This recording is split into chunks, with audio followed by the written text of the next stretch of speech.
I take this opportunity to start our international webinar. I humbly thank the keynote speakers, Bahilu Nagase sir and Jyoti Reddy Getem. These two people are devoted their time and interest uplift the challenges of farming community in this area, specifically in West Java zone. Before starting this, just I would like to provide my brief motivation. The reason is when I interviewed some of the farmers over here, they say is what they have many challenges like pricing. First challenge they face is they say they always sell the prices based upon the historical prices. That means about the past history they used to take into consideration. But in the supply chain, only the brokers and dealers they are getting more profits than that of the farmers. In this connection, I asked what support system you are expecting from the agriculture department or from other sectors. Then they are saying about we lack information and training and awareness creation programs in local languages, especially. The farmers are the backbone of the economy, therefore, just I have taken up this challenge. Looking forward, individual capacity, I may not support the whole community. I may support a person or two to the maximum. Therefore, what reforms or interventions we can suggest from this webinar through intellectual forum and through question answer and discussion. Therefore, it is being taken into consideration. With this brief note, I request Tujube Madam to inaugural session. She has to open the discussion, and we will give a welcome speech on this webinar. Over to Tujube Madam. Thank you very much. Dr. Ravi is saying something, and I want to say in the local language, Baganagan often. Yeah, you're most welcome, madam. Yeah, you're most welcome. Everybody, you're welcome to this session because I'm really excited to be among us here and to welcome you on this session because it is an interesting topic, which as you can see from the topic, it says investment opportunities in the commodity market and the role of ECX. And it includes so many topics, and it is open for everyone to discuss on it.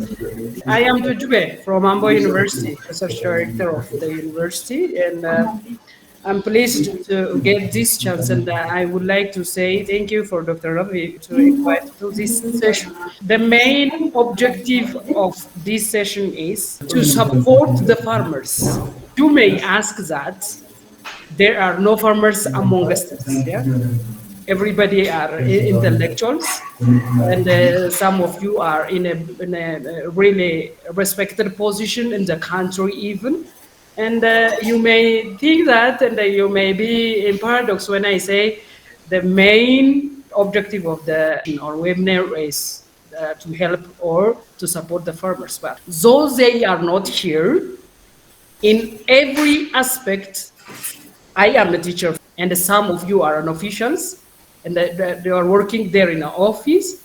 And though we all have our own responsibilities in our office or in our school or in our university or in everywhere, we are here to support our people.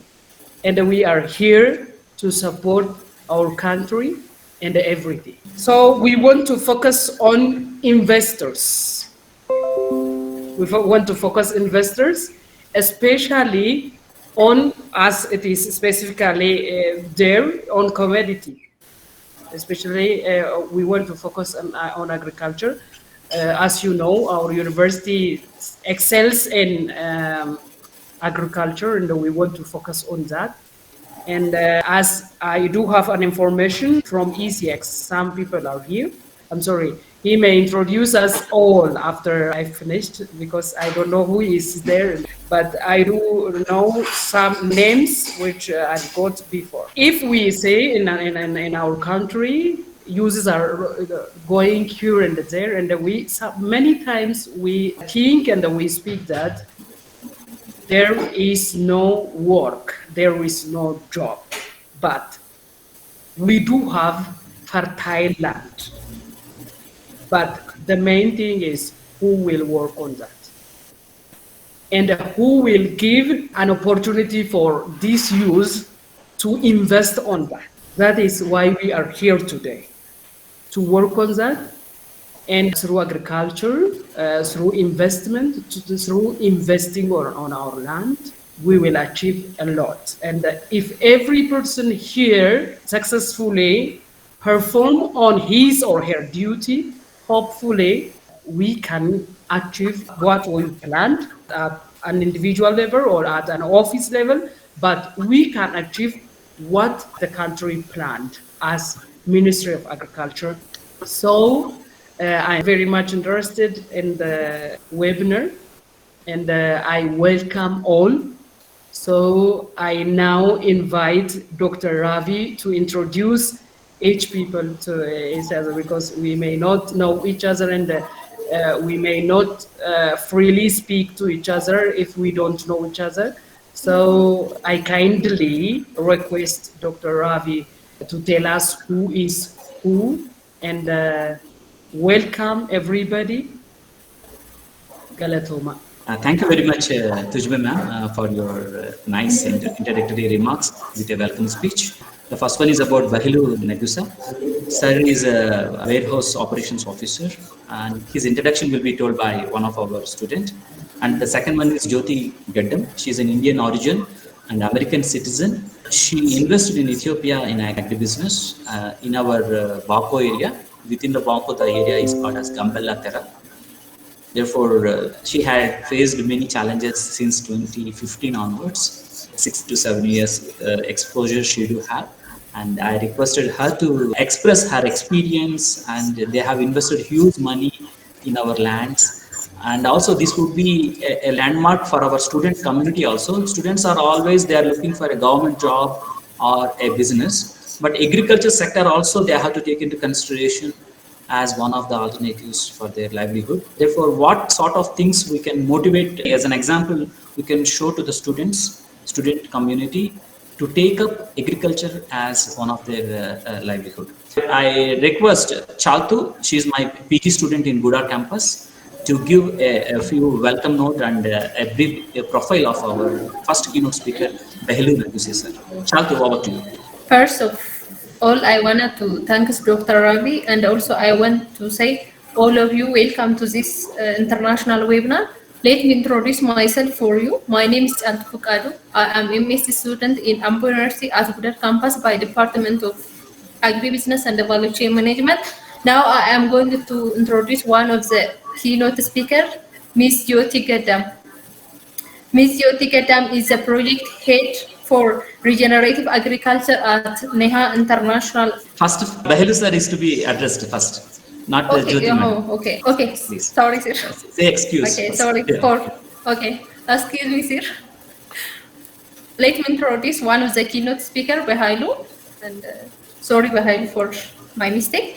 Bahilu Negusa is Chief Warehouse Operation Officer of the exchange since October 2018, where he is responsible for providing strategic leadership and overseeing ongoing business operation of the exchange. He has more than 80 years of progressive experience in business operation, beginning this career in a financial service industry focused on domestic banking operation. Bahilu joined Ethiopian Commodity Exchange in 2008 as a clearinghouse specialist. Prior to his current role, he served in key senior management roles, including clearinghouse manager, chief operation officer, and chief market operation officer.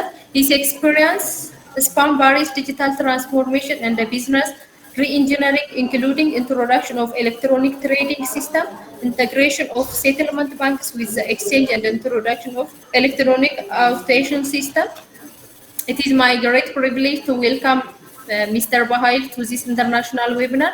We are eagerly waiting to hear the keynote speech on the topic. You are welcome, sir. Bahilu sir, it's our privilege, sir. We are eagerly waiting to hear your insights of ECX contribution for economic development of the country as a whole, and your personal experience also. You can touch upon how best that we can develop this area, a part of Oromo, that is about the Shavaju and other things. I'll be taking note important points in the paper as well. The participants can take note any questions and other things from the keynote speech. Thank you, sir. Welcome, Bahilu, sir. Okay, thank you. First of all, I would like to say good morning, good afternoon, everyone. And I would also like to thank Ambo University and Dr. Ravi for making this event possible. Yes. PCX. In fact, I would like to thank to Juve and Chaltu for the introductory remark and for the warm introduction. So as Ethiopian Commodity Exchange, it's always our aspiration to work with the academic world, with academia, to create, building a market requires the integration is part of knowledge, technology, and process as well as legal and regulatory framework. So we believe the academia has a lot of contribution in terms of preparing, the right curriculum to produce or to prepare students that can be an expert or an industry leader in the agricultural value chain. It has also contribution in terms of, research and development efforts and advisory and consultation. So it's a pleasure to participate in this event as an exchange and personally as myself. And this kind of forum or platform should continue. This, I believe, will not be the last forum, but the first that should continue in the future. Thank you very much, sir. So having said this, today I'll be discussing investment opportunities in the commodity market, as well as the role or the impact of Ethiopian Commodity Exchange. Just highlight the critical impact or contribution of the Ethiopian Commodity Exchange. So let me share you my presentation. So in this presentation, I have three major objectives in my presentation. The first one is, to create high-level understanding about the Ethiopian Commodity Exchange. Generally, how we are, established, how it's designed, how it operates, or how it functions, the agricultural commodities that are currently traded. Where are we now and where are we heading are some of the areas of my presentation as a first objective. And in the second one, I will try to highlight some of the investment opportunities in the Ethiopian Commodity Exchange. This could be directly related to the commodity itself or indirect investment opportunity as part of the operation of the exchange. And finally, I will try to discuss the impact or the role of the Ethiopian Commodity Exchange for the economy overall. So to give, perspective about our country, Ethiopia, for our international, for participants from the international arena, our country, Ethiopia, located in the Eastern Africa, in the Horn of Africa. We have a land size of 420,000 square miles and have a population of around 110 million. And we have 4 climatic seasons, and these seasons, as generally the environment and the climate conditions, very suitable for agricultural production. And in terms of language, we are a multilingual and multi-ethnic nation. And our calendar and time, we are following the Julian calendar, which is late by 8 years from the Gregorian calendar, and we are in the GMT +3 hours time zone. Our currency is Ethiopian birr, which is one Ethiopian birr is equivalent to 0.02 USD. Our economy in the last years is the fastest growing economy, and agriculture is a huge contributor or the backbone of the economy, and it contributes about 20% to the GDP and 80% to export and to the labor force. We export mainly agricultural commodities and extractive products like gold and other minerals. And recently there are, promising export trends from the industrial sector as well. We are a country having a unique, culture, unique food, unique music, and the like because of, our ethnic structure. So coming to the Ethiopian Commodity Exchange, I would say, the Ethiopian Commodity Exchange is part of, a government policy towards a market-centered economic system. So if we look back to, the government policies and strategies that were or that are being adopted over the last years, We had, agricultural development lead industrialization strategy, the agricultural and rural development strategy. We had also the GTP, the Growth and Transformation Plan, which is GTP1 and GTP2, that was implemented over the last 10 years. And now currently we have the homegrown economic reform and the 10 years plan. So when we look into all the policies and the strategies, agriculture is at the core of these policies and strategy. Increasing agricultural output, increasing the agricultural productivity and the quality of the agricultural produce is the main agenda in all of the policies. So the objective is, to produce as high volume as possible with the highest quality and to feed the industrial sector so that we can make, the structural transformation toward this industry and to create a bridge between the agricultural sector and the industrial sector. So again, the policies encourage farmers, private sectors to produce a market-oriented commodities. And it also, emphasize the need for a market. Why? Because, generally when we look into the structure of a market in Ethiopia, in fact, not only Ethiopia, the structure of market in Africa, it's, full of challenges. The challenge could be related to the product itself. When I say it's related to the product, the quality of the product itself, the supply, there is no sustainable supply or reliable supply. And the other challenge is related to the market. Again, when we come to the market, there is high cost as well as risk to transact in the traditional market. There is also, a coordination failure and the markets are informal. And the third, challenge in the structure of the Ethiopian market is the market actors itself. So the market actors, many of the market actors are, smallholder farmers, the small guys who are actually, producing, paying the right price to produce the commodities. They spend a lot of resources to produce the commodities. But when we come to the market, they are very small. They don't have the size that the market requires. And, most of the actors, both on the supply side as well as the demand side, they default on the transaction. Either they do not supply the right quantity, or they don't apply the promised quantity, or they may default in terms of, executing the payment. So this is with this understanding that the Ethiopian Commodity Exchange, was established. The Ethiopian government, enacted a proclamation to establish the Ethiopian Commodity Exchange in 2008 with the objective of, modernizing the agricultural marketing system in Ethiopia.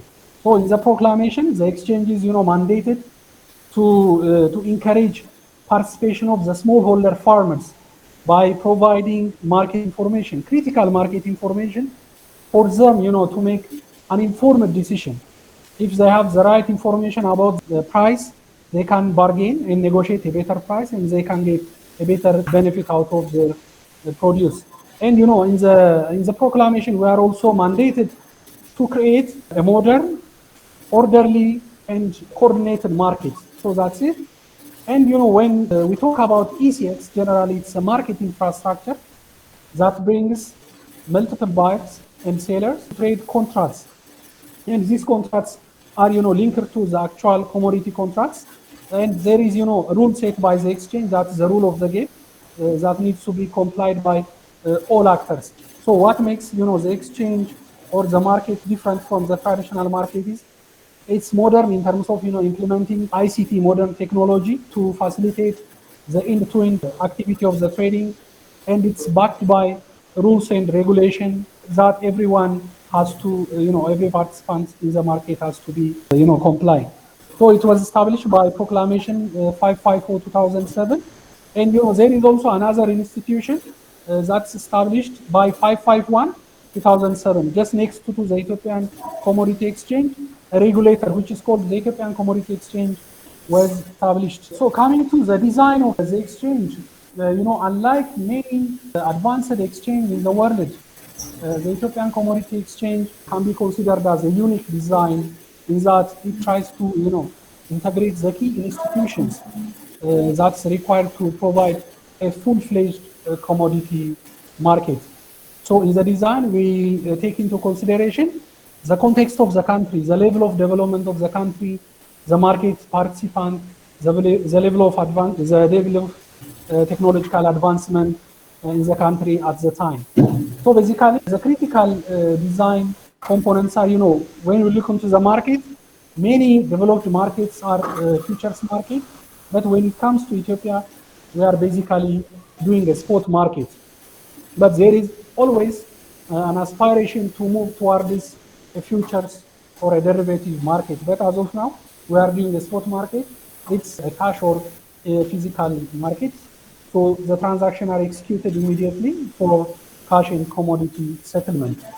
And when we look into the membership structure or the participants in the market, most of the actors that are participated in the exchange are members. It's a membership-based exchange.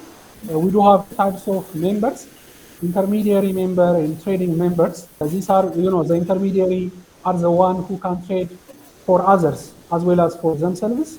But for the trading members are the one who trade for themselves only.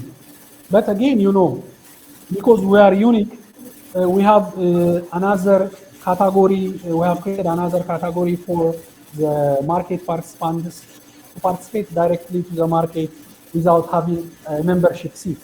So we do have an N-membership or an N-member direct trader category where a member can come and directly buy or sell the commodities. This is again, in due consideration of the context of our country. And it's rule-based. We do have an establishment proclamation issued by the government. We do have regulation issued by the Ministry of Council. We do have a rule issued by the exchange itself and approved by the authorities. There are different directives and procedures that are, helping to manage the day-to-day activity of the exchange. And the system, it's backed by a warehouse receipt system. And as a country, we do have a warehouse receipt proclamation. So the two, the exchange proclamation and the warehouse receipt proclamation are being implemented on the day-to-day activity of the exchange. And we are trading standardized contracts. So we do have standard for trading, standard for quality, standard for delivery, and for payment and settlement. In fact, we are also implementing an unstandardized contract for trading on the exchange. It's basically targeted to trade commodities that are unique, that cannot be, categorized under one basket. So in terms of, disseminating the market information, we do have, different modalities of disseminating real-time market information through electronic price boards, mobile telephone, including SMS and IVR, website, TV, radio, and print media. So here I would like to mention, this morning I was watching the public opinion or the interview with the farmers. One of the issues they were mentioning is regarding the price display boards that are installed in the south, in the West Shoa part of Ethiopia. So basically, the price sticker, we do have more than 100 price stickers all over the country. And this price sticker, was installed at the initial stage where the exchange was established. At that time, most of the price stickers were functioning with all constraints related to power supply, internet connectivity, and the like. But as we move forward, the recent advancements in technology, specifically the penetration of the mobile telephone, has forced the exchange to focus on the mobile technology. So currently we have SMS and IVR services where a market actors can simply text a message or call to a number. The SMS number is 929 and the IVR is 934, where they can simply get a market information right at their hand instead of walking all the way to the price sticker or the electronic display board.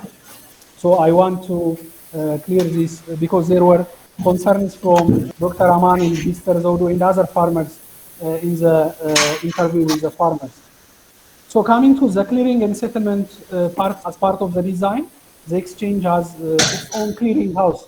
Again, this is unlike many other exchanges. Most exchanges in the world do have, a separate clearing house that's, reside outside of the exchange. But in the Ethiopian context, because we didn't have a clearinghouse as a nation by the time the exchange was established.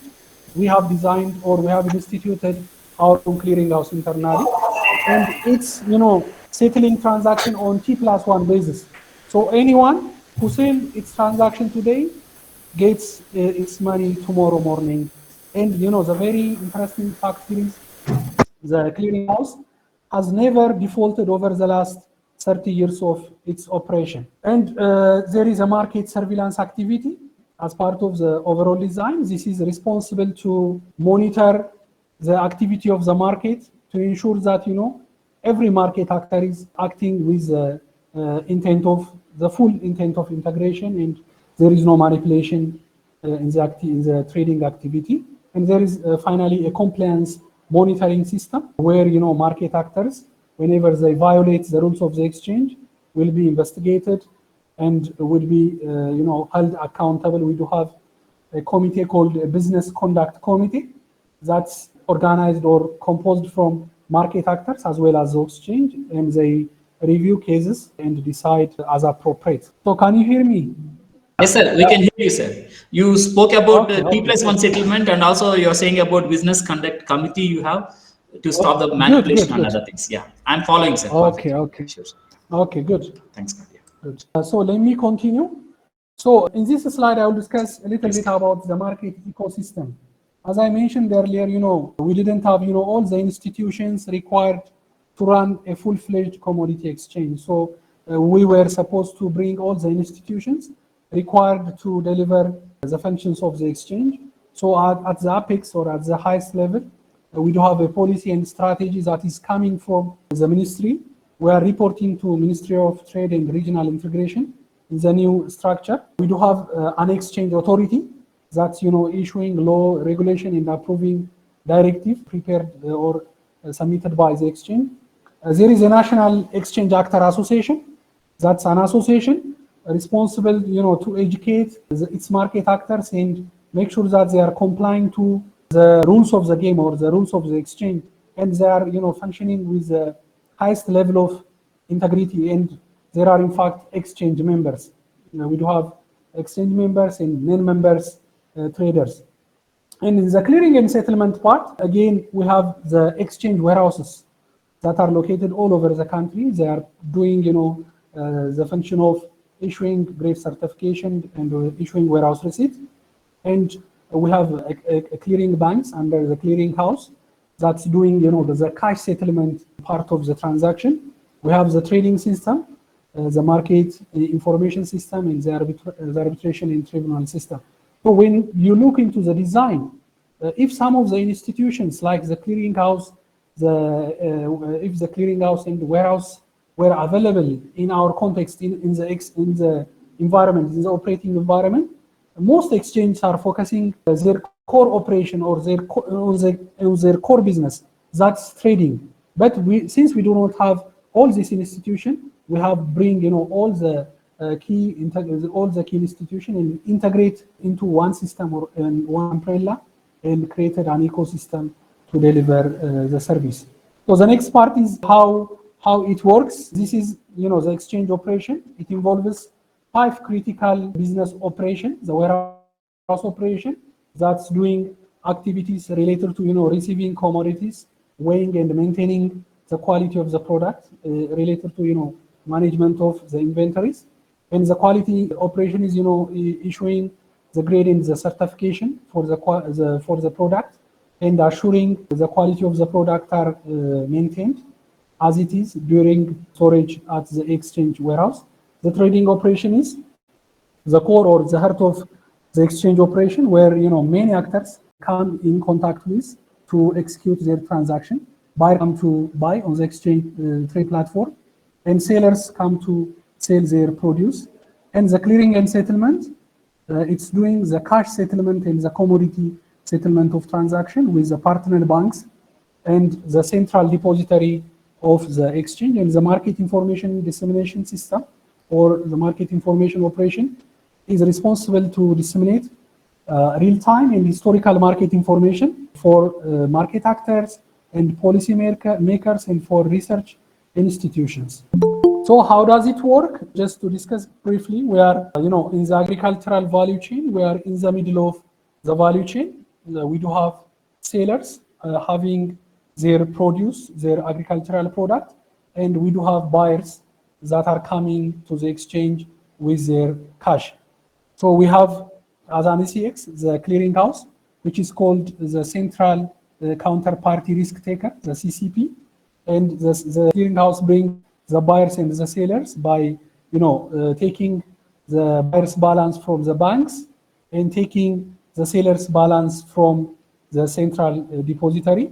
We have the trading platform. In this, we used to trade through outcry or open outcry trading platform that requires, physical contact of buyers and sellers. But since 2050, we have transitioned to an electronic trading platform. We have an electronic auction and an electronic trading system. So we have warehouses and we have banks. So the warehouses, so the sellers deposit their commodity in one of the exchange warehouse, and the sellers, if they are not, direct trader, if they would like to trade through members. So basically, sellers or the actual producer, they could be the actual producer or they could be an aggregator. If they would like to come direct to the exchange, they can come as a non-member direct trader. But if they would like to trade through members, because members have good understanding on the behavior of the market, the price trend, and other issues. So most of the sellers would like to trade through sellers. So the sellers give a sale order to the members, and the buyer deposits the amount of money that you like for the amount of money that you would like to buy. And again, buyers, if they would like to buy direct from the exchange, they can come as a non-member direct trader. But again, most buyers would like to trade through members. In fact, when you look into the composition of sales and buyers in terms of their participation directly in the trading platform, there are more buyers that are directly participating in the trading platform than sellers. So buyers give their order.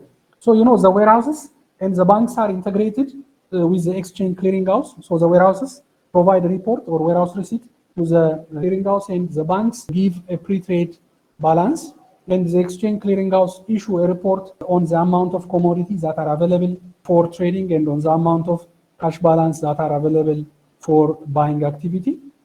So the buyers and the sellers, members or non-members, they interact or they transact on the exchange trading platform. So once transaction is executed, as I mentioned earlier, the clearinghouse transfer, they do, the clearing, which is basically, determining the monetary balance of the transaction. They do the tax collection, they do the calculation on the fees and charges. Then they determine the net obligation report or the payment amount that should be paid by the buyer and paid to the sellers.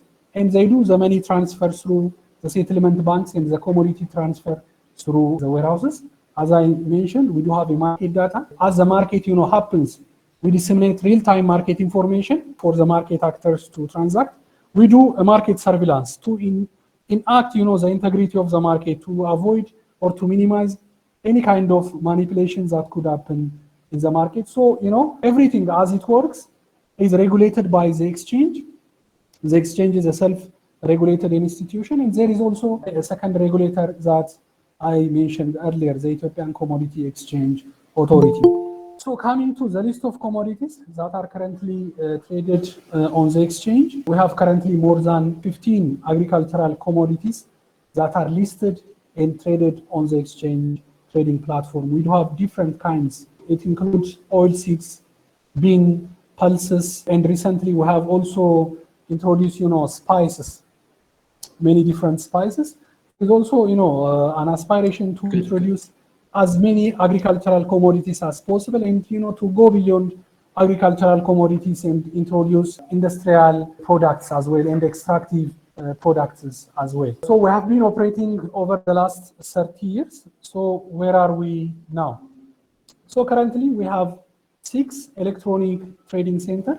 This is, giving an access to the market for the regional actors. So we do have trading center in Adama, Jimma, in Gondar, Nakemt, Hawassa, and Humera. We have 6 electronic trading centers. We have traded, more than 7.2 million metric ton of commodity that worth more than 340 billion. So this is huge, and it involves a lot of, hectic transaction. You can imagine, the physical management, the physical handling of these commodities. So we have more than 22,000 clients. So out of this, there are cooperative unions. By the way, we provide a special privilege for cooperative union in terms of, giving them a market access, because, we have around more than 40 cooperative unions, but they represent more than 3 million clients. So we give special privilege for cooperative union in terms of giving them a market access. So directly or indirectly, the exchange has benefited more than 25 million people. We have branches. When we say branches, they are warehouses located all over the country, from north to south and west to east. We are available everywhere. So under these branches, we have 60 plus warehouse sheds, individual warehouses, with a capacity of storing 500,000 quintals of commodity, 500,000 quintals of commodity at a time, at a single time in a single day. And the maximum commodity that we have traded per year was 700,000 metric ton of commodity that worth more than 40 billion per transaction. So we have all banks, almost 70 banks are working with the exchange in terms of settling the cash transactions. So tomorrow, where we would like to be, we have a strategy that's aligned with the national strategy, the government strategy. So we have an aspiration to move toward this forward in futures contract. So here, we always talk about futures in forward contracts, but we don't have good understanding, theoretical as well as practical understanding on the forward and the futures contract. So this is where, the academic world can, assist the exchange or can work with the exchange in building these derivative markets. And, we have also a diversification strategy. We are currently trading agricultural products, but we have, a plan to trade extractive products, mining. We have already started, a contract design with the Ministry of Mines. We have also, an aspiration to make the trading happen from, wherever traders are located, online. It could be from their mobile phone, or it could be from their laptop or from their desktop, without the need to come physically to the exchange trading platform or the regional trading center. So we are working, to establish an academy. This could be, this is expected to provide, a service of undertaking research, development, advisory tasks for the exchange to further, develop the market, as well as to create, well-educated and advanced market actors in the industry. And, as we move towards, the industry, as we move, toward this industrialization, as a nation, we are establishing a lot of industrial parks. Some of these industrial parks have, a supply side constraint, especially those agro-industry parks have a huge challenge in terms of, easily accessing supply, agricultural produce. So we are studying, the possibility of, bridging the gap between the producer and the industry, so that we can create a market link. So coming to, the next slide, I would like to touch upon, spot versus future market. This would help us, springboard for my next slide need to be run, sir. You can check it out. Slides are okay. please. Yeah. Am I going out of time? Okay, I'll rush. Not like that, sir. Time is not a constraint. Slide are not moving. Your PowerPoint slide. Slide is not moving? Yeah, please. Okay. As I mentioned, we are a spot market. We are trading, a spot contract. That means we do, we collect cash from banks and commodity from the market actors, and, make that, the exchange happen between the buyers and the sellers. And, we are discovering a spot price, current price of the commodity. But, producers don't know, for example, what would be the price of maize next year. They don't have any clue about this derivative, the price. So they can't plan what to produce in the next production cycle or in the next production year. But when you come to, a forward or a future contract, It's an agreement that's reached today between a buyer and a seller to exchange goods or commodity against cash for a price that's determined today. Which means, supply knows how much the price of the commodity will be in the coming production cycle or production year, so that he can plan ahead of time what to produce. So the price that's discovered in the future market are future price, and the contracts that are traded in the future markets are future contract or derivative contract. In fact, derivative include other contracts like options and swap that are somehow complex instruments. So coming to the investment opportunity in commodities. So unlike the futures market, which gives a lot of option for investors to invest, spot markets give little investment opportunity, but in terms of diversifying your investment portfolio, they are a good option. So one of the principles of investment, as you all know, is don't put all your eggs in one basket. So you can diversify. You can invest in share and stocks. The Ethiopian government is establishing a capital market in Ethiopia. So very soon we will have a stock market. So an investor can invest in stock, but he can also invest in commodities. So when we talk about investment in agricultural commodities in the context of spot market, purchasing the physical product and for sale at a better price. So we call it arbitrage opportunities. Basically, an arbitrager is a market actor who buys and sells simultaneously to make a profit out of a price difference between two markets. It could be, the price difference can happen between spatial and between space and time. So an arbitrager can transact or take different position in different markets. So when an investor invests in agricultural commodities, he might face shortage of finance.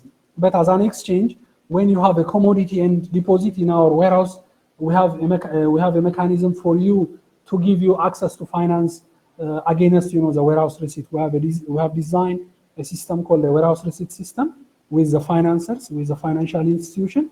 So when you deposit a commodity and when we give you a warehouse receipt, you can pledge that warehouse receipt to a financer and access a short-term finance. But for an investor who would like to invest in commodities, he has to have a good understanding on the supply and demand, on the price risk, on the volatility of agricultural commodities, and the carrying costs. When you buy stocks, shares, and others, there is no any carrying cost involved on the stock market or stock exchange. But when you invest in agricultural commodities, you have to take delivery of that commodity. You have to store that commodity. You have to maintain or handle that commodity.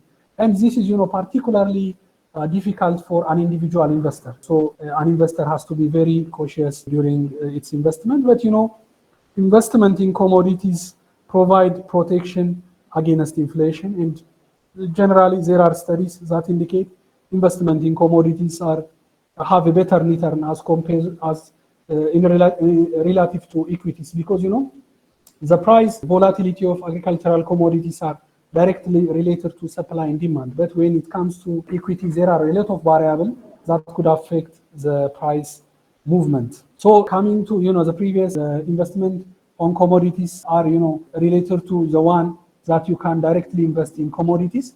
But when you come to our operation, especially in the spot market, there are a lot of investment opportunities, indirect investment opportunities, basically on infrastructure. So the first one is on brokerage and intermediation services. So we do have an intermediation or an intermediate member. These are members who buys membership seats that gives them the right or the privilege to trade, to buy and sell for themselves as well as for their clients. So a broker who is doing on the exchange trading platform can recruit clients for a commission. So they can invest on a membership seat and collect commission and get an return. And in terms of disseminating, analyzing market information, an investor can invest on market data and market intelligence. We do have historical and real-time information. That information can be analyzed, can be converted into knowledge for a decision maker, so that an investor who can invest in some technologies to analyze this data and sell that information like Bloomberg kind of service, he can generate a lot of revenue. In terms of, building modern infrastructure and handling technology, there are a lot of private investors that are working with the exchange and getting a return on their investment. Most of the warehouses, I could say like 60% of our warehouses are leased from private actors. So they have, measurement technologies, warehouses that can serve for the purpose of the exchange. In terms of, assuring the quality of commodities, an investor can engage in providing service of quality testing and quality management. The quality testing is related to a laboratory service that can, test the quality of the product and determine the grade of the product. And the quality management services related to providing, like service like drying services, cleaning services, and fumigation services. Again, the exchange has engaged with the private sector or the investors who are engaged in this kind of service to provide the required service for traders who are trading on the exchange trading platform, and they are doing quite a lot of money out of this business. And again, we are mobilizing annually more than, I would say, 8 million bags of commodity, and the delivery logistics service is huge. So an investor can invest in the delivery logistics, in the transport, fleet management, and bulk tracking services. And finally, almost all of these products coming on the exchange is packed. Either it could be in a poly PP bag or it could be in a jute bag. So an investor can engage in the production and distribution of packaging services that maintain, the required standard of the exchange. So having said this, I'll go to my final point of discussion. It's related to our role in the Ethiopian economy and our contribution. So I would see it from two perspectives, from the macro and from the micro level. So at the macro level, we have a huge contribution to the GDP. Almost 50% of the product or 50% of the export revenues that are generated from the agricultural sector is, transacted through the exchange trading platform. So we have a massive contribution on the GDP. We have also contribution in terms of, increasing productivity and export revenue. Generally, when we look back, Bahilu sir, could you please run the PPT, sir? We would like to see and then listen to you. It got stuck in ecosystem. Yeah, it's stuck, but can you see it now? No, it's not moving from there. Now it is moving. Yeah. Why? Because your points are very much interesting. When we see and understanding will be a little more better, sir. Now it is good, sir. Okay. Thank you very much. Sorry for interrupting. So it's coming now on the role of ECX in the Ethiopian economy slide. So we have, a huge contribution in terms of increasing productivity and export revenue. When we look into the data, most of the products that are traded on the exchange have increased in terms of volume as well as quality after the exchanges, introduced those commodities. We have a great role in terms of, tax collection and revenue. The trading system is integrated with the financial system of the country and the tax collection system. We collect taxes on behalf of the government and report every month the collected taxes. We have, contribution in terms of, supporting the structural transformation towards an industry.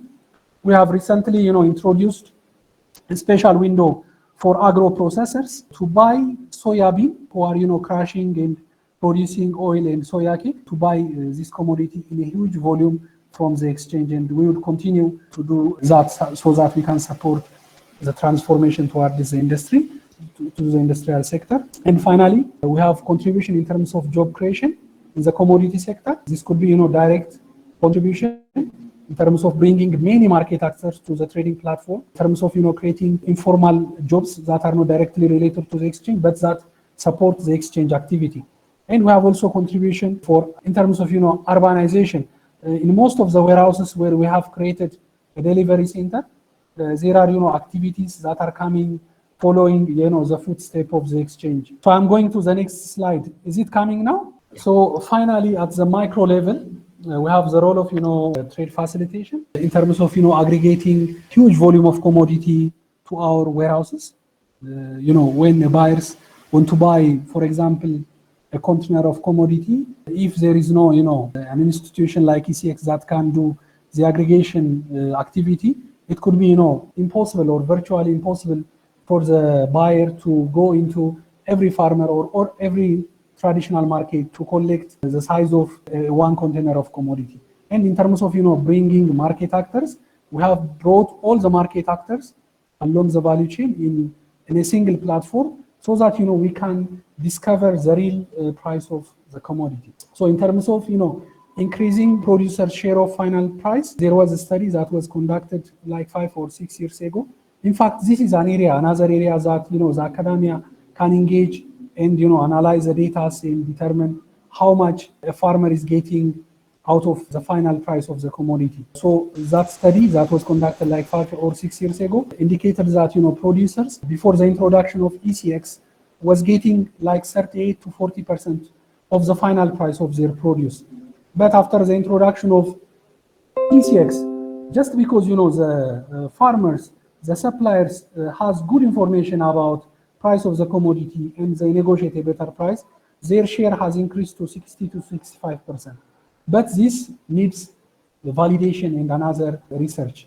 And in terms of, reducing transaction cost, we have played a lot of role because, we are cutting a lot of intermediaries. There are intermediaries that are doing the trading activity, but a supplier or a farmer, if a farmers, by the way, if a farmers have a capacity to pack and bring its commodity directly to the exchange, a farmer can come and trade on the exchange. That means he can avoid the intermediary that's participating in the value chain. So in terms of avoiding contract default, this was one of the critical challenges before the establishment of the exchange. There were a lot of cases related to blank check, and buyers were giving a blank check to the farmers and they don't get paid a lot of money. But after the introduction of ECX, because we have integrated the financial system with the exchange trading system, and we make sure that a buyers deposits the money ahead of its transaction, we have almost assured there is no any contract default. And in terms of creating information asymmetry, any participant, any trader can get information so that everyone is playing on equal playing field. Everyone is informed. No one can take advantage of another person ignorance or market information or lack of information. So in terms of creating standardization and in terms of improving quality, we have designed a standard contract for those commodities that I have told you earlier. More than 70 agricultural commodities are being traded. They do have standard. Now the industry can talk about standard. What does it mean? Grade 1 maize. What's its attributes? What are its characteristics? How many foreign matter does it have? All those issues are standardized and the industry can talk the same language. And finally, we have created a good alignment between local and national prices. So, whenever, we have a primary market at the Wereda or at the zonal level in our context. So those traders who are trading at the local level always reference the ECX price. So they check how much is that product is being traded on the exchange trading platform, and they negotiate, they maintain the margin for the next market actor. It could be the supplier or the exporter, but they always refer the exchange market, and this has created an equilibrium or a balanced price. So this is all I have for today, and I would like to say thank you again for this opportunity. Thank you very much, Bahil sir. It's a very wonderful presentation. It's overwhelming. Your time has, devoted time has more value, especially your insights on investment opportunities are absolutely great, sir. Our second presenter will be Ms. Yoti Gadam. Ms. Yoti Gadam is a project head for regenerative agriculture at Neha International Agri-Thrive Limited Company, an agribusiness company based in Ethiopia. She has a master's in communication from Canada and is a documentary filmmaker with a long-standing interest in environmental issues. While she lives in the USA, she joined her brother's agribusiness company in Ethiopia with the explicit goal to introduce regenerative and climate-smart agricultural practices on the farm. She has been visiting Ethiopia since 2015 and has also been working on a project called RAIN, Rainwater for Agriculture Initiative, encouraging smallholder farmers in the area to grow a second crop in the dry season using rainwater. Her dream is to turn the farm into a regenerative farm and inspire others, small and large holders of land, to follow the principle of regenerative agriculture. It is my great privilege to welcome Ms. Yoti Gadam to this international webinar. We are eagerly waiting to hear the keynote speech on the topic. You are welcome, madam. Chalti, she's my student in Godar campus, PG in agribusiness. It's a RAIN project. It's very interesting in your profile, madam. So we take the opportunity to listen to you on the title. Galatoma Chaltu. Thank you, Ravikant, Dr. Ravikant, for inviting me for this webinar. You've been very, very persistent in getting me here. I don't know if I'm really qualified. Because you're qualified, ma'am. Your practical exposure, your foreign direct investment. I do not have, the technical background of agriculture, but I have been, very passionate about regenerative agriculture.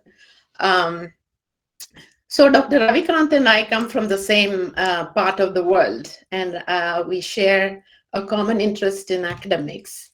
He because of his profession, and me because I'm the daughter of an educationist, which is why I have this first slide.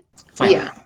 So the reason I'm starting with this picture is because this shows why I love Ethiopia. This thirst for education that I found in Ethiopia is really what inspires me, because every time I visit Ethiopia, when I'm traveling to the farm, there are always kids, who stop, and the first thing they ask is "Scripto alle?"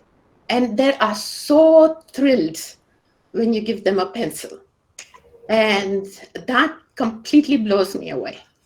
So even though I'm not really, probably not the best qualified person to talk about the subject, because I grew up in a university campus, and because I connect with students, I really wanted to come and be part of this.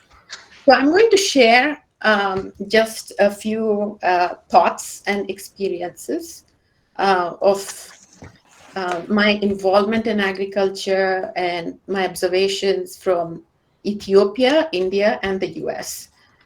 So the three main questions in this presentation that I want to address: what is resilience in agricultural commodity trading, and why am I focusing on pulses? Why do we need to talk about regenerative agriculture, and what can we do to build resilience? We can move on to the next slide. So what is resilience? Resilience is basically strength, and it's the ability to overcome problems and to recover from it. And resilience can be of people, people's resilience to overcome poverty and hunger, to overcome war and violence. If you are a resilient person in your family, they say, oh, he is, strong, he can overcome any difficulties. But the same resilience is all, you can also talk about resilience of nature. Resilience of nature from drought, from ecological degradation, and from climate change. Then there is also resilience of market, or, today's topic is about trading and, agricultural commodity trading. So resilience in market, which Mr. Bahelu talked about, is about declining supply, access to market for smallholder farmers. So we'll come to that. But what I want to present in this presentation is that all three are important. Whether it is the people, nature, and market, they're all linked. You cannot talk about the market in isolation from the people, and you cannot talk about the people in isolation from nature. So resilience in trading has to involve an understanding of all the three sectors. If you can move on to the next slide. So market, people, and nature, they're all interdependent.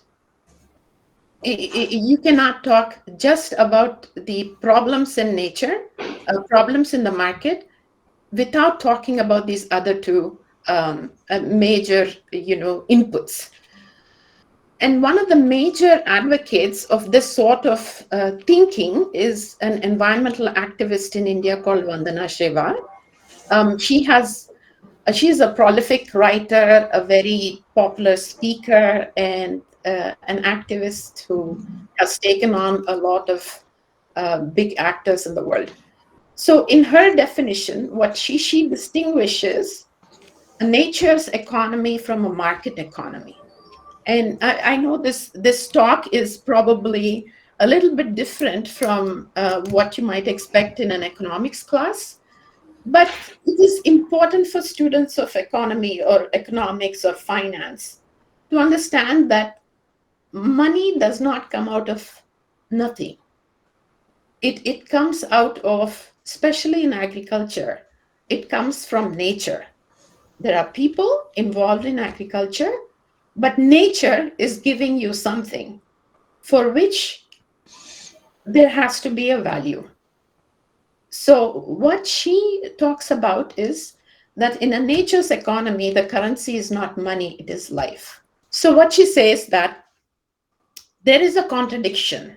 In a market economy, when you are buying and selling food as a commodity, it sometimes takes the efforts away from being self-sufficient in food and local participation in food, and it has also led to exploitation of nature. So this is why we have the conflicting demands between food for local needs and food for export, because as agribusinesses, we are often criticized for growing crops for export. When you have activists, you have environmental activists, one of the main criticism of commercial agriculture is that you're using the land to grow cash crops. When the population does not have enough food, you're using the land to grow cash crops. But the institutions like the banks and the government is incentivizing investors who grow cash crops because it brings foreign exchange. So there is this dichotomy between the value for foreign exchange and the value for food, meeting the food needs of the people. So, this is something, that it's a bigger debate, but I just want to lay the context to understand, for people to understand that when you talk about commodity trading or commodity exchange, you have to, this aspect of agriculture has to be taken into consideration. So for the purposes of this, presentation, I think we'll stick to resilience in trading. Yeah. And it's an economics class, so we'll stick to terms that are understandable in this context. So there are three main, there are many factors in trading. And what are the factors that build resilience in trading? There's an issue of supply, there's an issue of demand, and there's an issue of price, among other things. For my presentation, I just want to focus on resilience in the supply chain, because as Mr. Bahelu mentioned also, one of the main problems in commodity trading is the consistent supply of goods. So how do we build this consistent supply of goods and these commodities? And how do you ensure that the volumes are high? So the main purpose in trading is to make sure first that you have a consistent supply. And in the issue of supply, I just want to focus first mainly on the pulses, because pulses, there are many different reasons, or the many benefits to pulse crops. We from Ethiopia, there is the biggest export in agricultural commodities is that of coffee, and second, I think if I'm not mistaken, it is pulses. So pulses, what are pulses? Pulses are these seeds, these edible seeds that belong to a leguminous family. I think people are familiar with chickpea. Chickpea is used for shiro. So chickpea is a pulse crop. There's green gram, there's kidney beans, there is pigeon pea. So there are all these different, there are many varieties of pulses that are grown in Ethiopia. And all of them share some common characteristics. One, they're very nutritional. They're very good for human health. They're very rich in protein. Unlike cereal crops, pulses are rich in protein. They're also good for soil health. They improve the soil fertility. And by fixing nitrogen in the soil, nitrogen is very important as a fertilizer. And they're also good for environmental health. When you grow pulse crops, they trap carbon from the atmosphere and sequester carbon. So, and by doing so, they can, reduce greenhouse gas emissions. They also need very little water to grow.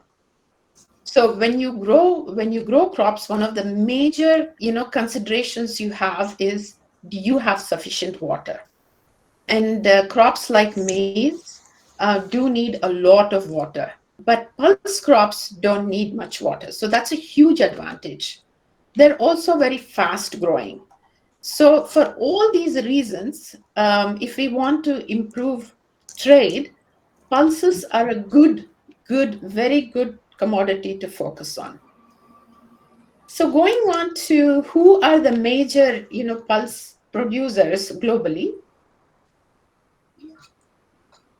If you see, India is the biggest producer. 25%. It has like about 21%, 21.4% of the global production. Then the second country is Canada, and then it's Myanmar, China, Nigeria, Russia, and then Ethiopia.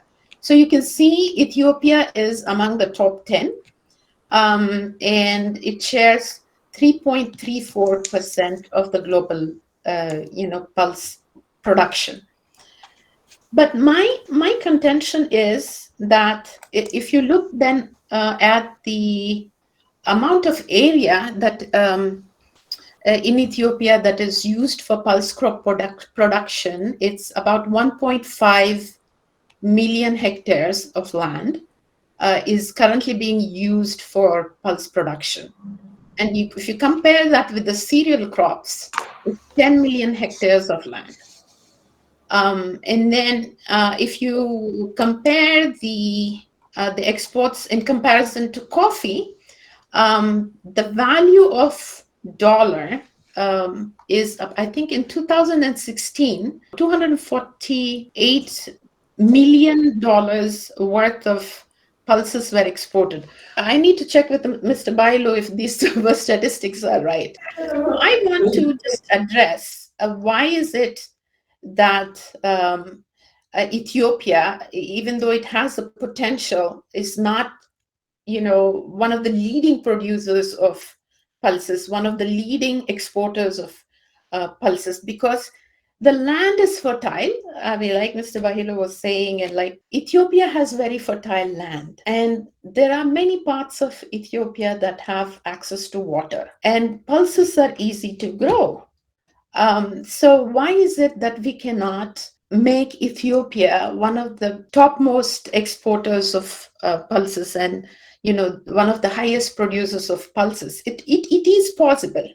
So when I looked at the National Pulses strategy, in that report, what I found is that there were two major recommendations. One, there's a short-term recommendation which talked about more how do we incentivize foreign direct investment in pulse production.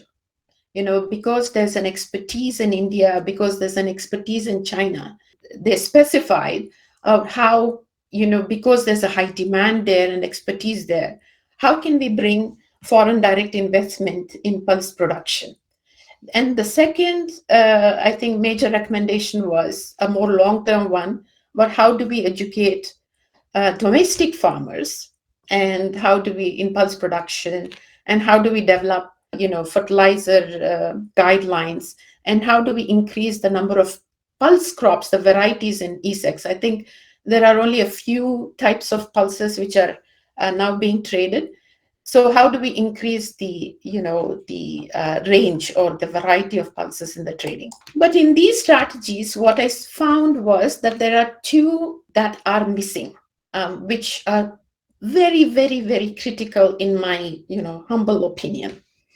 One is investing. Yes, foreign direct investment is important, but if you invest in smallholder farmers, increase their land holding size, and offer irrigation support, you will see a tremendous growth in pulse production. So these are the two major strategies, which is what I'm going to focus on. One is investing in domestic smallholder farmers, and in changing the practice of agriculture from an industrial model to a regenerative agriculture. So, and the reason I say is because of this. If you see the land area in Ethiopia, if you see the area that is available for agriculture, Ethiopia has about 74 million hectares of land suitable for agriculture. And only 14.6 million hectares is currently being used by smallholder farmers. There are about 12 million smallholder farmers in the country, and 50% of that, which is about 6 million farmers, have less than 1 hectare. One of the questions that the Dean of Research asked in the beginning is, how do we support smallholder farmers to invest? I mean, how do we give them that investment opportunity? From my understanding, the requirement for owning land, the cost for owning land is not much in Ethiopia. It is probably the cultivation and the seed, the input costs, the fertilizers and the irrigation costs. These are the costs that a smallholder farmer might need.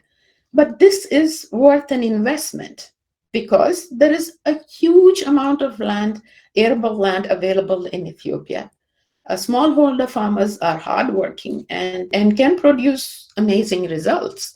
So this is something that I personally feel very passionately about. And if they change their cropping practices, for instance, a farmer who's growing maize can intercrop maize with pigeon pea. And they can grow a second crop of pulses with some irrigation support. This will completely increase the production volumes in Ethiopia, I feel. The second strategy, or the second important point, is that we need to change the way we think about farming. Changing the practice of agriculture from an industrial model to regenerative model of agriculture can produce amazing results. Only 1% of the world's population is following regenerative agriculture. But regenerative agriculture can produce, the productivity is high, the cost of production is low, the yields are high, and there are several other benefits to regenerative agriculture. Maybe what we should look at is, why are we talking about regenerative agriculture, and what is the model of agriculture that we're currently following? So the industrial model of agriculture, which is what we also got into deep trouble because of our practices, is there are a few practices that are very problematic, which the West is now discovering. In the US now, large farms are also moving away from industrial model of agriculture. What do I mean by industrial model of agriculture? The first thing is excessive tillage. You bring big tractors, you dig deep, and you deplete the topsoil. So that is one significant or characteristic of industrial agriculture. The second is monoculture, which is you only grow one type of crop. Huge areas of land, you only grow one type of crop. But this will increase the incidence of pests. It will increase the use of pesticide. It will raise your input cost. And eventually, it will decrease your productivity and you end up in debt. And there's also a heavy use of chemicals. So this is a very capital and chemical intensive method of agriculture, which has proven to be totally, unsustainable all over the world. So that's why I want to briefly introduce regenerative agriculture. So regenerative agriculture, there are 5 core principles to regenerative agriculture. One is you minimize the disturbance to the soil. So if you see the statistic, it's pretty stunning and it is pretty, scary. The Food and Agricultural Organization, which is a UN body, in its 2014 report, which was like 8 years ago, what the report said is that the world may have only about 60 harvests left. And they studied mostly Europe. I think UK was, one on the top of the list. That these countries can only produce 60 harvests, which is about 60 years if you grow one crop a year. And, if you grow 2 crops a year, it's 30 years. After that, the soil becomes useless and completely degraded. US is losing soil at 10 times, faster than what it can replenish. India and China are losing about 30 or 40 times faster.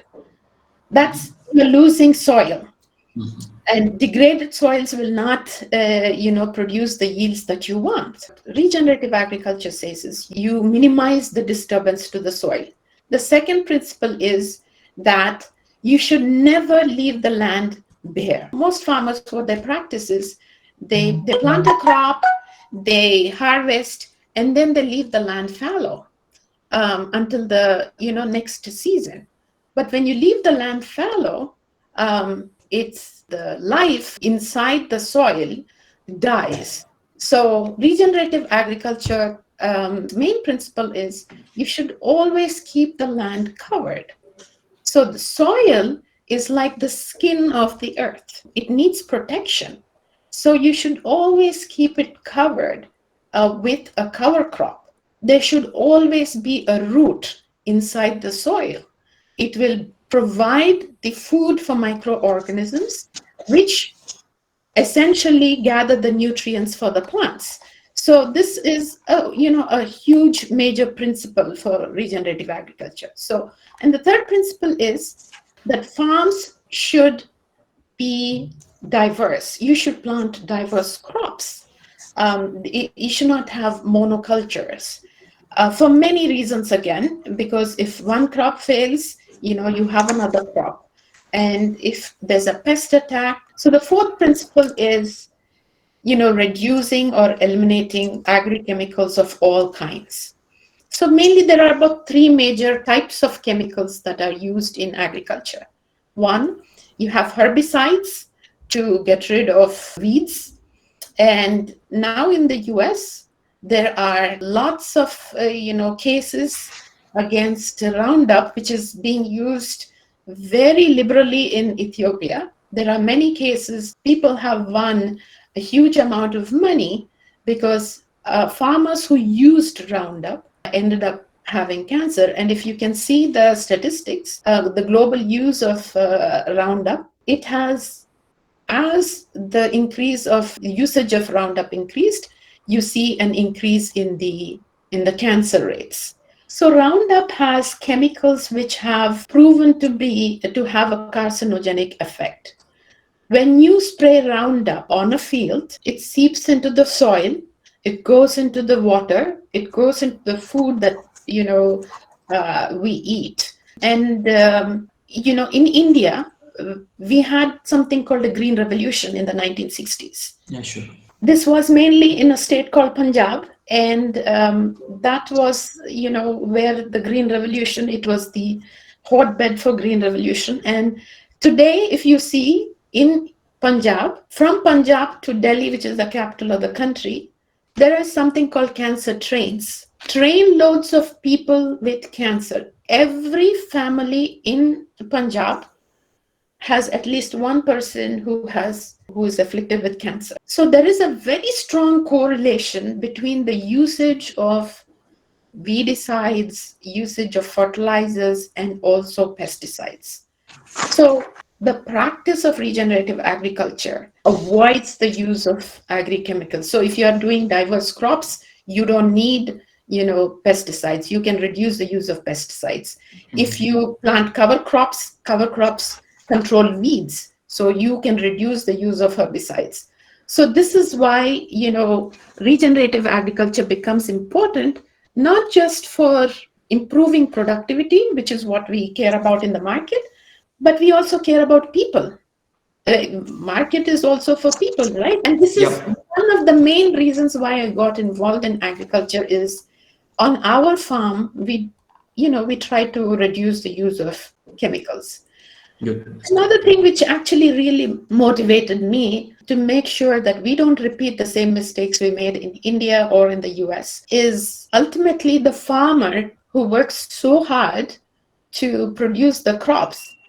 Neither do they get nor are they able to pay debt, as a result of which thousands of farmers commit suicide in India every single year. On an average, according to the State of India's Environment Report of 2021, was it 2021?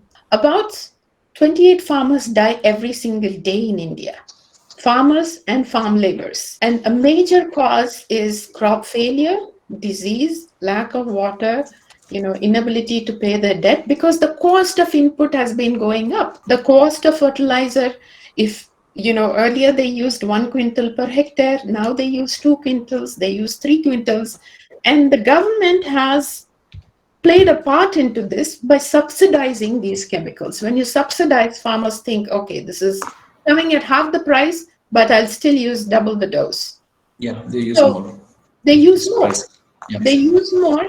And what happens as a result? The soil becomes degraded. The soil biology dies when you use so much chemical. The soil does not produce the yield. So there is crop failure. And when you grow cash crops and monocultures, there is disease.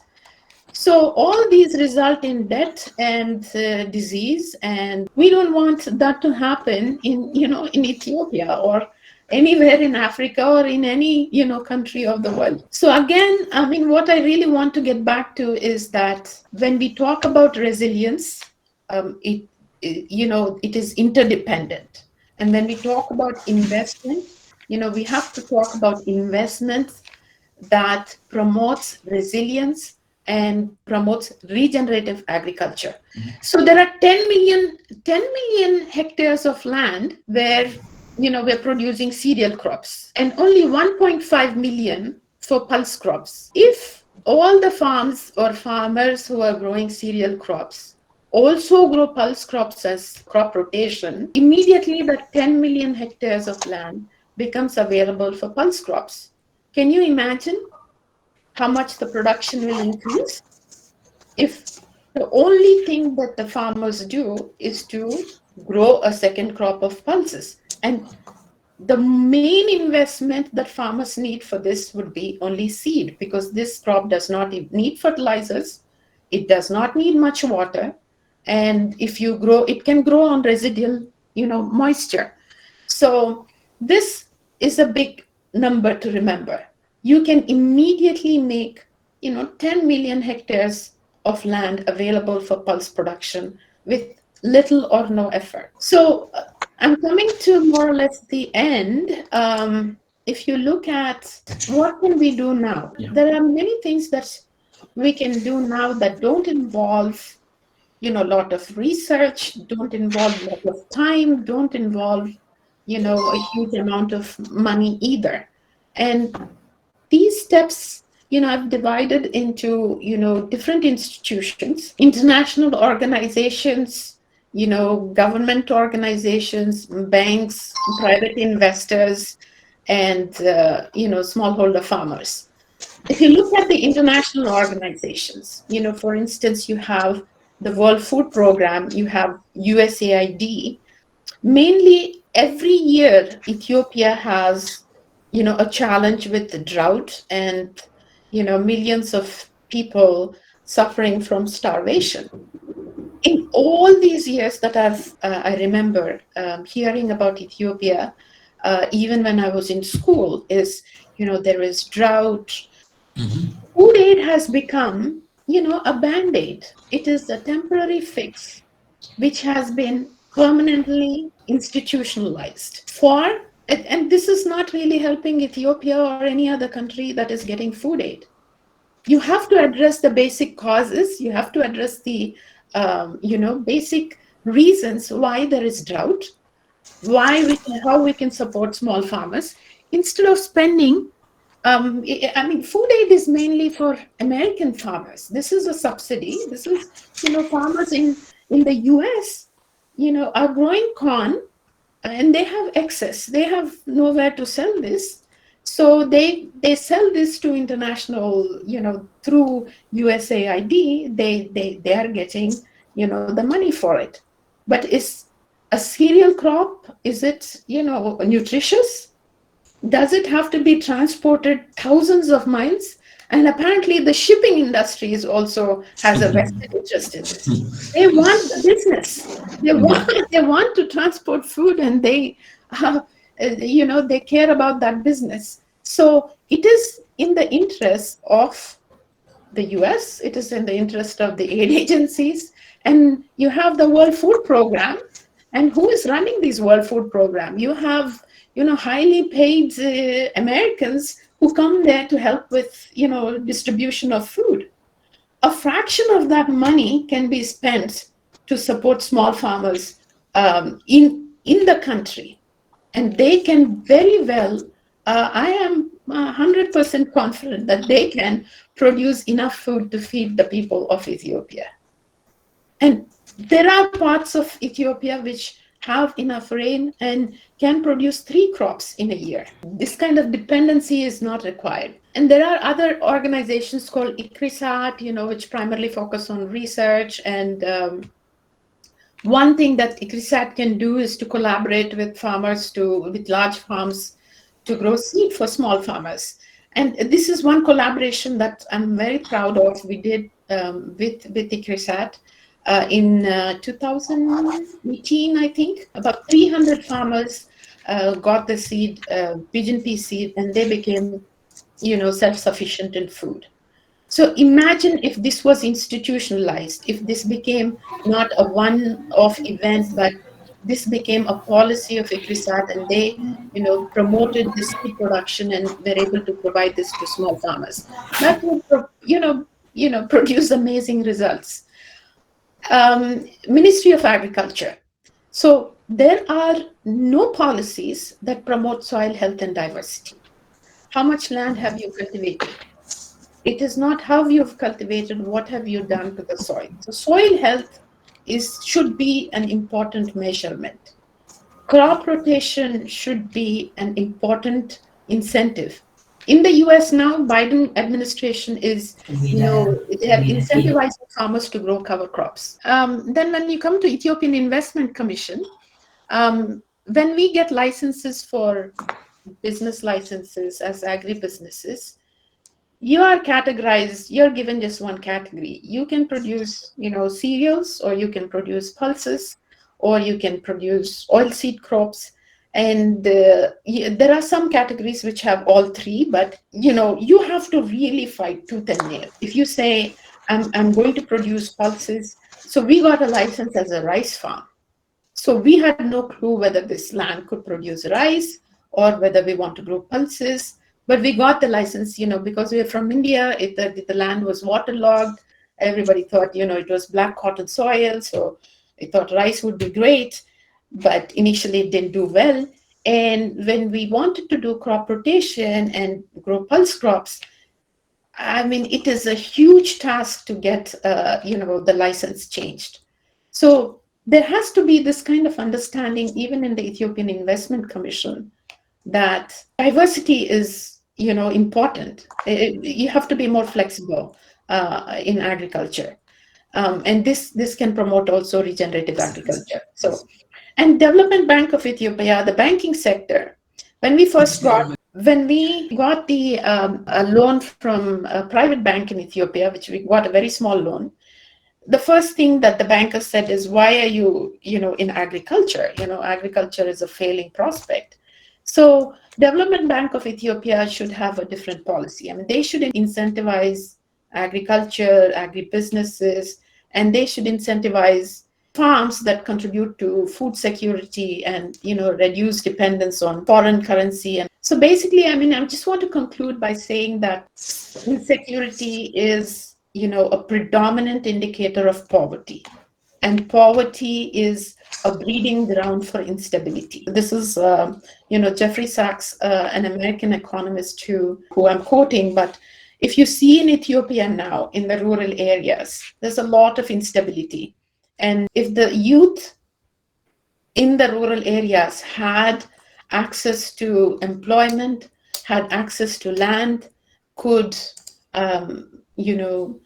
fully utilize the potential of the land and double their incomes by doing, 2 crops, that will definitely move them away. And that is, a worldwide phenomenon. I just want to conclude by showing a short video on a project called RAIN. Thank you very much, Jyoti Garu. I sum up before we go for question and answer session. Thanks for the 2 keynote speakers for showing your interest in bringing a change in the community, especially in agriculture sector. I have taken note many of the points of both keynote speakers. Actually, the 3rd keynote speaker is not around, therefore I apologize. Actually, that is about derivatives, which is very much needed for export trade and other things. But we have 2 contradictory statements. That's about food security within the country and exporting to other countries. That is also, both are contradicting each other. But to protect the smallholder farmers and also commercial farmers. 3rd keynote speaker's topic is that to introduce the derivatives in the commodity market and also move ahead to protect the farming community for enriching the economy. That is the major title. I sum up the first keynote speaker's session. Sir has very clearly said about the fastness of getting cash by doing this trade. There is no credit crisis. That was very much motivating, sir, for us. That is about T+1 settlement system. It's very good. The farmers or the traders, they will get soon after trade plus 1 day settlements. It is just like in India. Grading certificate. There are many challenges I was heard from the farming community. They are saying that they are unaware of grading certification, but we have seen what way they do give grading for the agricultural produce. Very much interesting is about people, whoever is selling their produce, their banks, they are giving loan on warehouse receipts. Short-term financial support is very much needed for the farming community. And the trading centers are there, therefore the volume and value of the trade that you do through ECX is very much enhancing over a period of time. And concluding in your presentation that the investment opportunities are very huge, even now untapped potential is there, that's what you say, for broking services and also for market data analysis or market intelligence services, wherein which even in India we are doing big data analysis. Therefore, it is booming sector all over the world, big data analysis. Therefore, it would be good for the investors who want to invest their hard-earned savings in commodity market. Technology related items and quality testing and also transportation and logistics facilities and other things. These are the summary points. The major question is about creating job opportunities for the youth. As you say, jute bags can be produced for preserving the agricultural output. There is a huge demand for it, like packaging services and also producing bags services like that. There's a huge demand. And also online trading and the online platforms are needed for the community development in Ethiopia. Therefore, I thank for your deep insights on those areas. When it comes to second presenter, Jyoti Gaddam, madam, she's a daughter of the great professor from Hyderabad. I due respects to madam. Sir is a legendary's daughter, doing wonderful things, not only in America or in India, and also she is doing wonderful things even in Ethiopia. That is only the example she has given as a RAIN project. We do many research we are conducting here and there, and then we project things. But madam has shown that from the small people, there is a change in their livelihood by this RAIN project. She has guided many of the villages nearby Bako area. And I thank madam for throwing some light. I'm also afraid for listening about the health crisis when we use more chemicals in the agriculture sector, and the challenges of mono agriculture produce, that is also being taken into consideration. But madam has spoke more on agriculture side, not on the financial side, but she has shown in the video that's how the agriculture side, when we change the modify the system and when you use the second crop to cover the soil, the livelihood has been increased. I congratulate both the speakers raising their insights to the intellectual forum.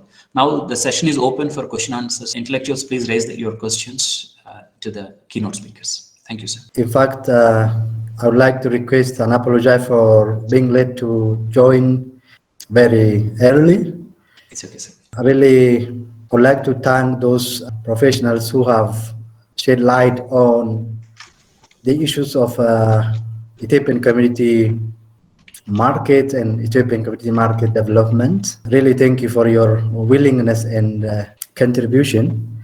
I would like to just forward certain questions for the one who came from Ethiopian Commodity Exchange, ESEX. The most problematic issue of advancement in agricultural market in Ethiopia is basically the efficiency issues of agricultural market. There is highly information asymmetry in the commodity market. The information asymmetry is a bottleneck for the advancement of agricultural market in Ethiopia. So what is currently ESEX is doing about the efficiency of commodity market in Ethiopia, plus the listing criteria of the commodities traded on ESEX are very few. What is the scenario to at least bring some commodities to be traded on ESEX rather than solely sticking to the export issues of certain commodities? Why we cannot provide room for locally traded commodities to be addressed under the ESEX umbrella? I'd like to just address the experience of Nigeria. Especially Nigeria has a good experience in warehouse receipt financing system. Why we didn't at least bring this system to support our farmers to access financial short-term loan through warehouse receipt financing, and even it could support for maintaining of the food security. So if you look at the research conducted by Professor Onumuha, who is a Nigerian professor, basically well known in agricultural economics, Nigeria performed well in introducing this warehouse receipt financing system. So why ESEX is not in a position to address such innovative mechanism for uplifting the agricultural market in Ethiopia? Thank you very much. You have many questions.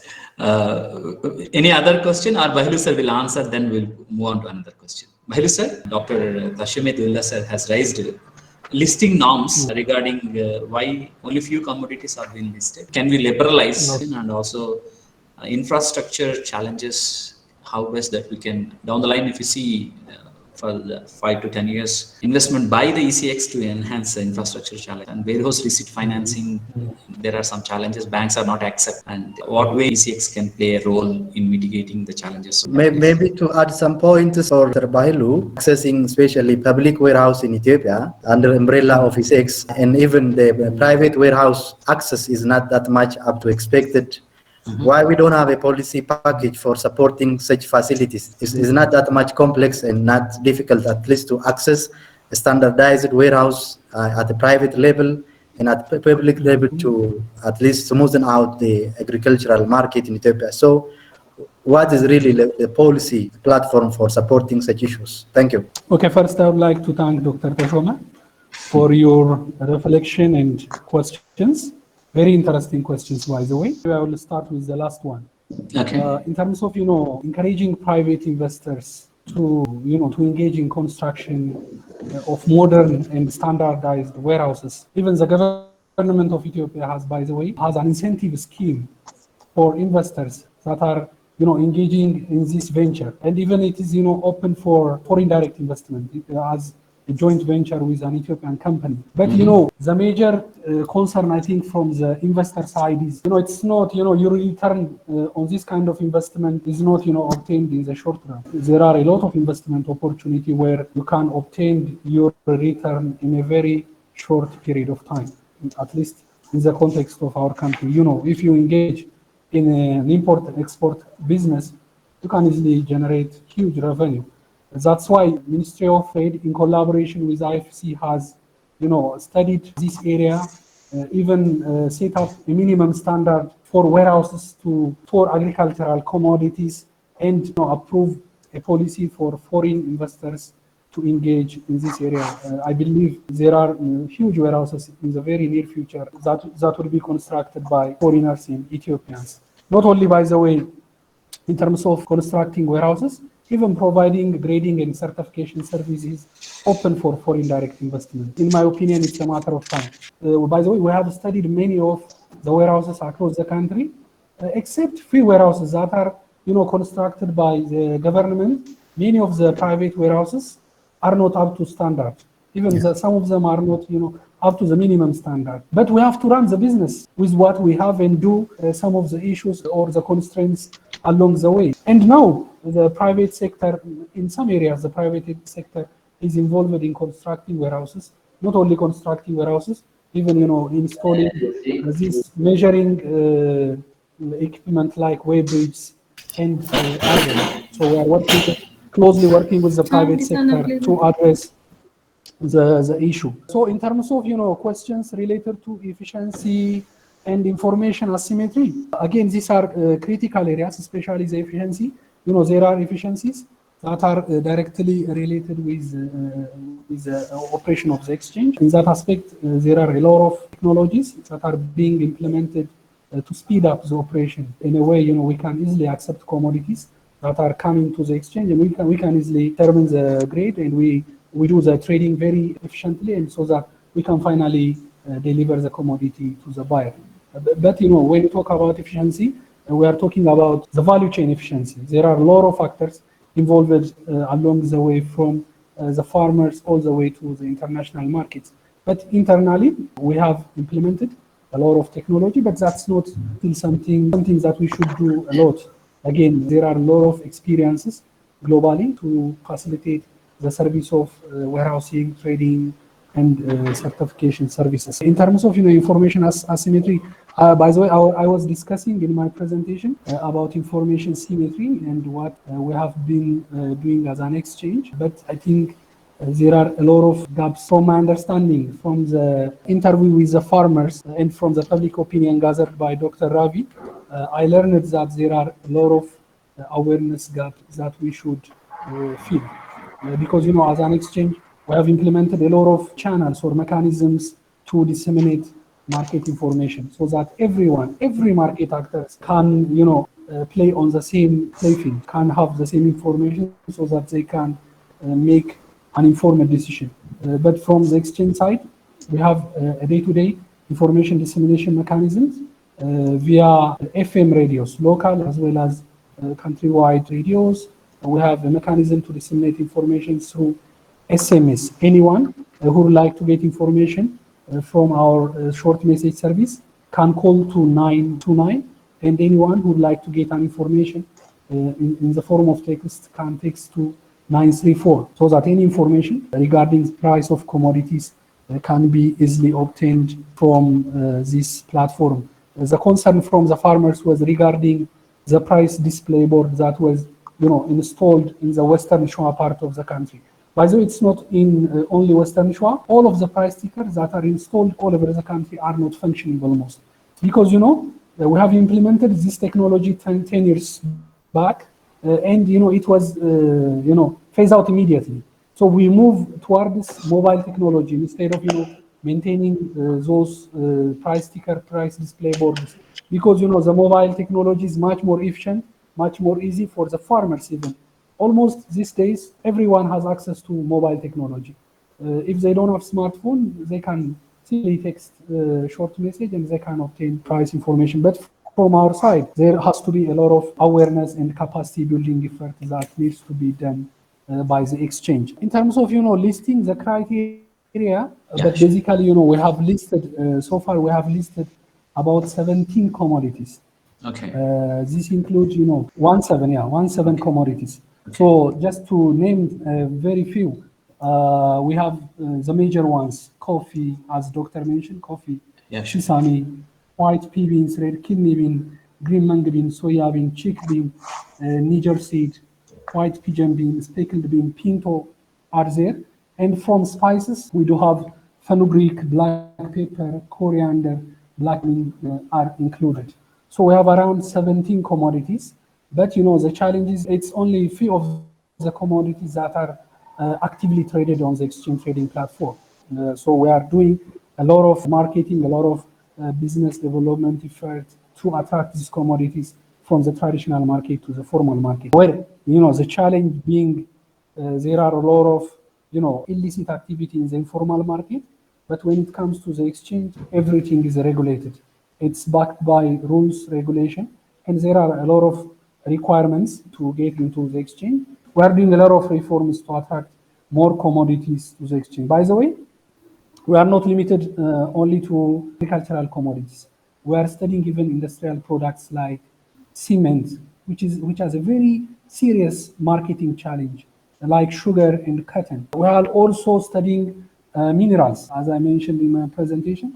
We are working with Ministry of Mines to trade minerals with the exchange trading platform. As you know, it's in the international market or in the most advanced exchange, everything is traded through the exchange trading platform with the modern instruments like derivatives and options. So, but our listing criteria, we have some criteria related to volume. We have criteria related to, storability of that commodity for quite a reasonable period of time without losing its natural quality and other criteria. But as long as that commodity is storable, we have a minimum volume, we can list that product. Our learning regarding adding a commodity to a trading platform is even those commodities that are produced in a very small volume are now produced in a huge volume after it is introduced to the trading platform, just because farmers are getting a better price. One, because it's linked to the international market, as most of the commodities are traded in the traded for export purpose, and there is better price that are coming out of negotiation and bargaining. Regarding commodities that are currently traded on the exchange, yes, as Dr. Tashova mentioned, most of the commodities are for export purpose, but some of the commodities like chickpea, Niger seeds, even maize and wheat are locally consumed. And the challenge related to the parallel market or the traditional market. But we have some commodities that are being traded and consumed locally. Regarding warehouse receipt financing, this is one of the issues. The exchange has been doing quite a lot of tasks, not only by itself, with the development partners. Starting from almost 2011, it has been 10 years since we start engagement with IFC and other development partners to implement the warehouse receipt financing system. We have successfully piloted this project in 2011, by the way. Even we have convened an international conference in Ethiopia related to warehouse receipt financing. As an exchange, we have invited a lot of guests and conducted an international conference with related to warehouse receipt financing. But the issue is, most of the commodities that are traded on the exchange are cash crops and that are meant for export purpose. Technically, it means, we have to sell it immediately to generate forex, foreign currency, and import some of the key items that we need as a nation. This is a huge challenge. So technically, we can't, allow the commodities to be stored for quite a long period of time. But with all the challenges, we are trying to implement the warehouse receipt financing system If you have seen, Fortune, last week Fortune, we have already, I think Abai Bank has financed some 50 million birr to cooperative union from the Amhara region. So we are also working around Nedkant and Gojam, which has a huge capacity in terms of maize production. We are closely working with the cooperative unions to scale up the warehouse receipt financing system. But as you mentioned, it's a very innovative product, especially in the context of Ethiopia. Farmers, at the time of produce, sell their commodities at a very cheap price. If they do have this kind of instrument, they can deposit that commodity, get a short-term access to finance their family, their children, school fee and others, so that, as we go along, the price of the commodity will appreciate after the harvest season, so they can sell it at the better price and finance their loan. That's an area that would like to work, in fact, with you as well, with academia, to design a better model for the farmers to easily access finance. By the way, it should not be limited to the banks, the macro financing institutes, the MF, ICE should be also involved. We believe we should work with the macro financial institution at the zone and the Warada level to finance, by using this kind of instrument, to finance farmers. Yeah, thanks for your detailed explanation of each and every point. I hope Tashume sir got satisfaction of the answers. Really, thank you very much, Mr. Bahailu. I have got a good insight from your reflections, actually. And then finally, let me give you an home take assignment, if it is possible. I know your office is the office which is viable and expected to transform the agricultural issues of Ethiopia. Basically, when it comes to the edible oil, currently we are just producing edible oil seed at different corner of the country, but we don't have really the actual figure of what is our potential, how much we are producing and how much we are processing, how much we are filling the demand gap, the supply gap. And because of this, government is subsidizing in billions and trillions and importing edible oil from different countries. So we need to engage ourselves by taking the initiation for import substitution, especially edible oil import substitution should be an agenda for Ethiopia under the umbrella of ESEX. Therefore, we have to at least design a project on integrated edible oil value chain development for the sake of import substitution. Otherwise, for how long we just stick on importing from different countries with having this much of a plenty of potential for production of edible oil seed? If you visit Humara, if you visit my birthplace, Asosa and the surrounding, we are producing much of edible oil seeds, but still we are not in a position to fulfill the gap. So I personally recommend ESEX to take the initiation by dealing with different officials to work on edible oil import substitution. Thank you very much. That's Thank you, nice, sir. but sir also may not possible to with his capacity, but he can communicate the proceedings. And also we will discuss again while writing the final report with Tashume sir and also Bahilu sir. Definitely we can raise some questions to the Minister of Agriculture through this one. Then definitely we can see an answers from the institution rather than any individual capacity. That would be fine. But we'll take into guidance and the suggestions of the Bahilu sir in moving forward for getting solutions for oil imports and also promoting production of oil seeds in various parts of Ethiopia. Thanks for raising very nice question, Tashume sir. The assignment is well noted, but it also reminds of me some interesting data regarding, this oil seed export. We technically export raw seeds, not value-added product, to the international market. And recently, I heard some data related to, coffee revenue that we generate from coffee and revenue Brazil generates from coffee. So Brazil, is the number one exporter of coffee in the global market. We know that, generating between 6 to 7 billion USD annually. But something that I didn't know so far is, Brazil is also exporting processed soya to the international market and generating 28 billion USD, which is, like fourfold of the value of coffee. So Mr. Tashome touched a very interesting point, and that's something that we should work together. By the way, I have mentioned earlier, the academic world has a lot of role in building markets, these kind of projects, designing a model, and working with the business community to realize those kind of projects. Yeah, sure, sir. We'll take into consideration your assignment also to develop Thank a you. model. Bahilu sir is giving assignment at the College of Business to motivate the investors to deal with soya seed or oil seed. Both are to be taken into consideration. Thanks for the intellectual discussion. I have a question from Jyoti Garu to Bahilu. One keynote speaker is questioning another keynote speaker. It would be interesting. Yeah, Mr. Yeah, Bailu, I please. really enjoyed your presentation. So Thank you. I was trying to get information about pulses exports and imports. Are these readily available somewhere? Is Ethiopia importing pulses as well? And what are the volumes looking like in comparison with exports? So basically, we have all the data regarding pulses that are currently traded on the exchange platform. So we have like information regarding mung beans, soya, red kidney beans, and all the pulses category. But it's only few pulses that are currently traded on the exchange platform, and all of those pulses are not traded on the exchange only.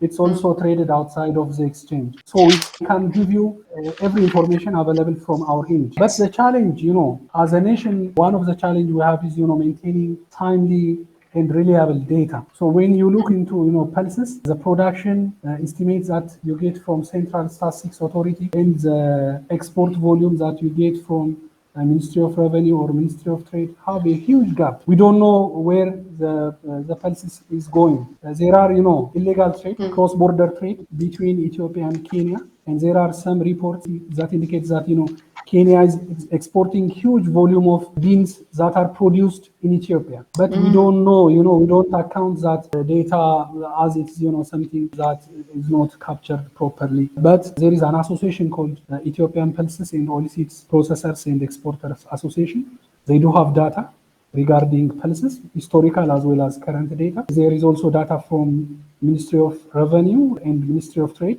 But definitely you will face, there is misalignment of the data that you get from the different institutions.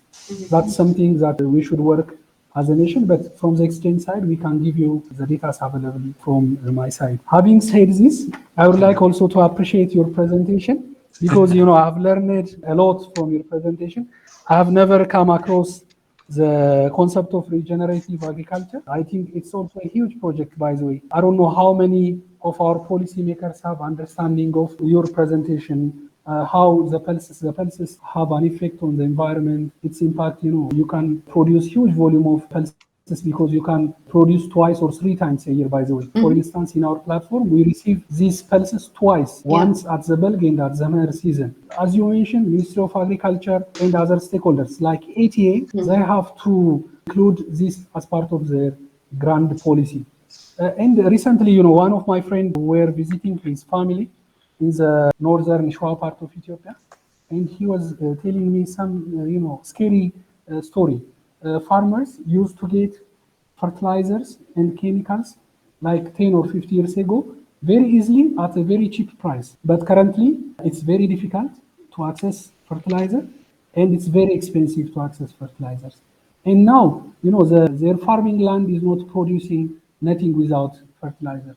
So this is a kind of, a model that's created, to make the country dependent on, consuming fertilizer on the land while you can naturally maintain the land fertility using the model that you proposed. And I really, really appreciate your presentation. Thank you. Thank you, Mr. Bailu. Thank you, ma'am. Thank you, sirs, for your time and energy. I call up the session. I appreciate, sir. I definitely come up. This idea should be well written in a format of a report, and I'll forward your ideas. And also, I request Bahilu sir to send your PPT. Some of the teachers they are asking who are unable to attend, and also we could not see all the PPT slides due to technical issues. Thank you very much. Namaste. I appreciate all your. Thank you, sirs. Thank you, madam. Thank you, Doti garu. Thank you, sir. Thank you. Thank you, Chandra Shivaran Krishnan garu. Thank you. Hello everyone, I hope you enjoyed the session because we had great time with the presenters or key speakers. I want to extend my great appreciation really for both speakers from ECX and FDI in Ethiopia. Really, they sacrificed their time, their effort, and they make this session real and meaningful because they were using what they are doing, what is really there in their office. We had also teachers from Ambo University and also students from PG who participated in this webinar session. And I hope that you had a lot of experiences from the keynote speakers or presenters because they speak a lot, they say a lot from their experience and what they are doing, and they really refreshed our mind and they changed our attitude, and the two teachers and the students got a lot of experiences and also a lot of something to do in the future and also in their society. The zonal agricultural office promised us to join the session, though as you know in our country there is some problem on internet connection, and though they planned to join us, they were not attended because they didn't manage. We are happy if they had been here, but we promised them to share what we discussed here, and hopefully Dr. Ravi will do this one, and they will get the point what was discussed. By this opportunity, we want to ask the speakers, two of them, to further their cooperation to work with us, with Ambo University. We are happy, and our university is really open his doors for every person who wants to work with us. We excel in agriculture, and we need everybody to come and collaborate with us to help the society, because we need the betterment of agriculture. We need the society to be better, secured food. I also ask the community to implement in action what is raised in the discussion, and I ask everybody for its implementation, because discussion brings nothing, but application is everything. And finally, I want to extend my gratitude to Dr. Ravi, who was running here and there. Really, he sacrificed his time, his everything for this webinar session, because you know, as I said, their internet is a problem and everything is a problem, and we are working in a problem, but within that problem, he made everything possible. Dr. Ravi, thank you.